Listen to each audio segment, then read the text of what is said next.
ಏನೋರೆ ನನಗೋಸಿ ಕಾಲು ನವ್ವದೆ, ಅದಕ್ಕೆ ಮೇಲೆ ಕೂತೀವಿ. ನೀವೇನು ಬೇಜಾರು ಮಾಡ್ಕೋಬೇಡಿ. ಪರವಾಗಿಲ್ಲ ಬಿಡಿ ಗೌಡ್ರೆ.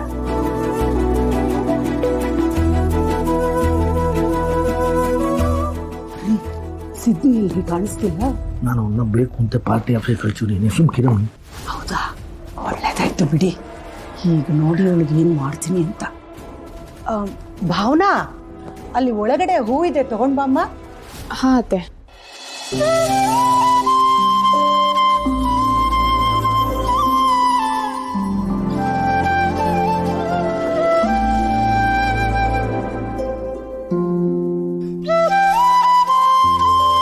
ಪಂಚಪಾತ್ರ ಉದ್ರಣೆ ಕೊಡಮ್ಮ. ಹಾ.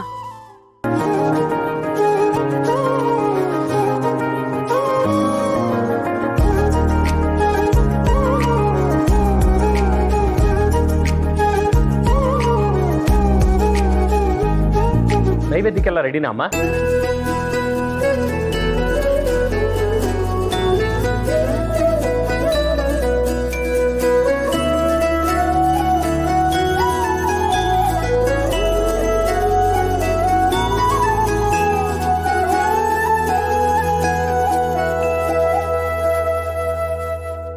ಸಂಕಲ್ಪ ಮಾಡಿಕೊಳ್ಳಿ.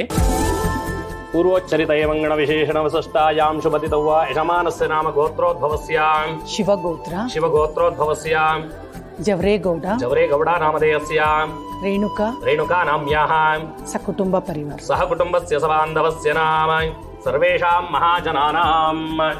ನನ್ನ ದೊಡ್ಡ ಮಗ ಇದ್ದಾನೆ ಮರ್ಗೌಡ, ಸಂಕಲ್ಪ ಮಾಡ್ಕೊಳ್ಳ. ಯಜಮಾನಸ್ಯ ನಾಮ ಗೋತ್ರೋದ್ಭವಸ್ಯಾಂ ಮರಿಗೌಡ ನಾಮಧೇಯಸ್ಯಾಂ ನೀಲಾಂಬರಿ ನಾಮ್ಯಾಃ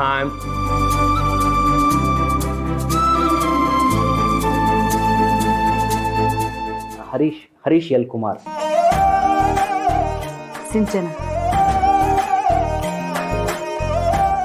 ಮತ್ತೆ ಯಾರಾದ್ರೂ ಮಕ್ಕಳಿದ್ದಾರಾ? ನನ್ನ ಎರಡನೇ ಮಗ ಇಲ್ಲ. ಅವನಿಗಾಗಲೇ ನಾನು ಎಳ್ಳು ನೀರು ಬಿಟ್ಟಂಗೆ ಆಗುತ್ತೆ. ಈ ಪೂಜೆ ಸ್ಟಾರ್ಟ್ ಮಾಡ್ಕೊಳ್ಳಿ.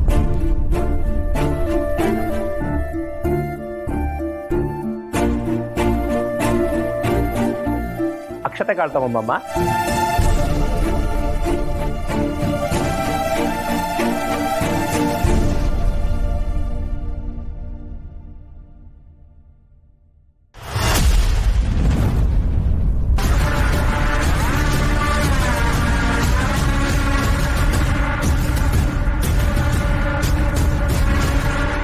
ನೋಡಿ, ನೀವೇನು ಟೆನ್ಷನ್ ತಗೋಬೇಡಿ, ಏನು ವರಿನೇ ಮಾಡ್ಕೋಬೇಡಿ.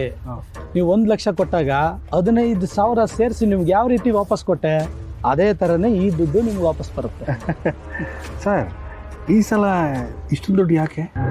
ಅದು ಈ ಸರಿ ಒಂದು ದೊಡ್ಡ ಕಂಟೈನ್ಮೆಂಟ್ ಸಿಕ್ಕಿದೆ, ಒಳ್ಳೆ ಲಾಭ, ದುಡ್ಡು ಜಾಸ್ತಿ. ಅದಕ್ಕೋಸ್ಕರನೇ ನಿಮಗೆ 5 ಲಕ್ಷಕ್ಕೆ 2 ಲಕ್ಷ ಸೇರಿಸ್ಕೊಡ್ತಾ ಇರೋದು. ನೀವು ದುಡ್ಡು ಮಾಡ್ಕೋಬೋದು, ನಮಗೂ ದುಡ್ಡಾಗುತ್ತೆ. 1 ವರ್ಷ ದುಡಿಯೋದನ್ನ ಒಂದೇ ದಿನದಲ್ಲಿ ದುಡ್ದು ಹಾಕ್ಬಿಡ್ಬೋದು. ಆಗಲಿ ಸರ್, ದುಡ್ಡು ಹುಷಾರು ಸರ್.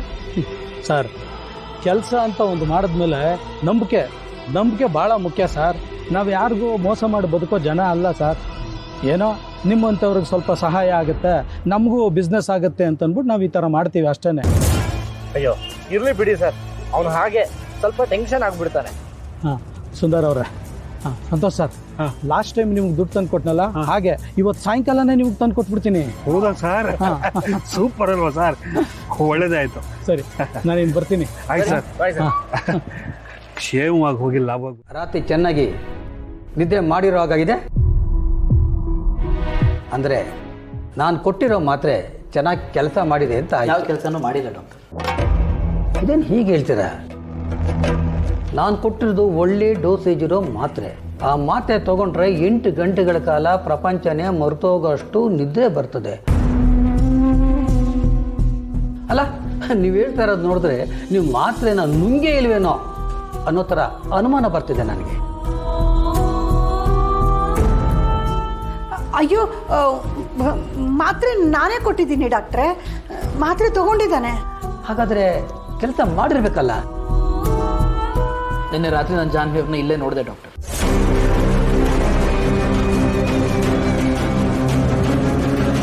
ನನ್ನ ಕೈಗಳಿಂದ ಅವ್ರ ಕೈಯನ್ನು ಹಿಡಿದಿದ್ದೆ, ಅವ್ರ ಜೊತೆ ಮಾತಾಡಿದೆ ಕೂಡ. ಅವರು ಕೈಗಳನ್ನು ಬಿಡಿಸ್ಕೊಳ್ಳೋ ಪ್ರಯತ್ನ ಮಾಡ್ತಿದ್ರು and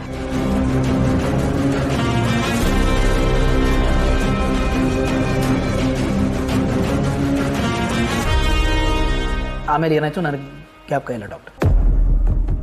no chance, not at all.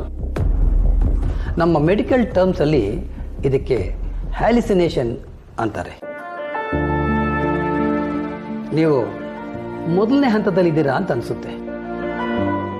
ಡಾಕ್ಟ್ರೇ, ಹಾಗಂದ್ರೆ ಏನು?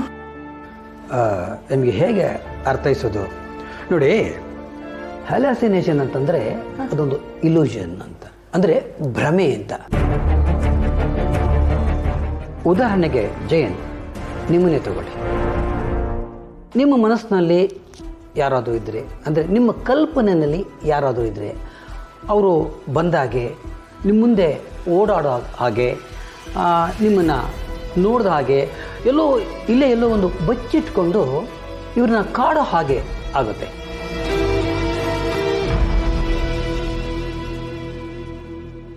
ಇದು ಮೊದಲನೇ ಹಂತ. ಎರಡನೇ ಹಂತ, ಅವರು ನಿಮ್ಮ ಜೊತೆಯಲ್ಲೇ ಇದ್ದ ಹಾಗೆ, ಅಂದರೆ ಎಲ್ಲೋ ನಿಮ್ಮ ಜೊತೆಯಲ್ಲಿ ಇದ್ದಾರೇನೋ, ಹೊಡೆಯೋದು, ಅಳೋದು, ಬಡಿಯೋದು, ಇವೆಲ್ಲ ಅಂದರೆ ನಿಮ್ಮ ಜೊತೆಯಲ್ಲಿ ಇದ್ದು ಭಾವನೆಗಳನ್ನು ಹಂಚ್ಕೋತಾ ಇದ್ದಾರೇನೋ ಅನ್ನೋ ಫೀಲಿಂಗ್ ಬರೋದು. ಇನ್ನು ಮೂರನೇ ಹಂತಕ್ಕೆ ಹೋದರೆ, ಪ್ರಪಂಚಕ್ಕೂ ನಿಮಗೂ ಯಾವುದೇ ಸಂಬಂಧ ಇಲ್ವೇನೋ ಅನ್ನೋ ಹಾಗೆ. ನೀವು ಮತ್ತು ಆ ಕಲ್ಪನಾ ಲೋಕದಲ್ಲಿರ್ತಕ್ಕಂಥ ವ್ಯಕ್ತಿ, ಇವರಿಬ್ಬರು ಪರಸ್ಪರ ಬಿಟ್ಟರೆ ಇವರಿಗೆ ಯಾವುದೇ ಬೇರೆ ಲೋಕನೇ ಇಲ್ಲ ಅನ್ನೋ ಹಾಗೆ ಒಂದು ಫೀಲ್ ಆಗ್ತಕ್ಕಂಥ ಒಂದು ಸ್ಥಿತಿ ಇದು.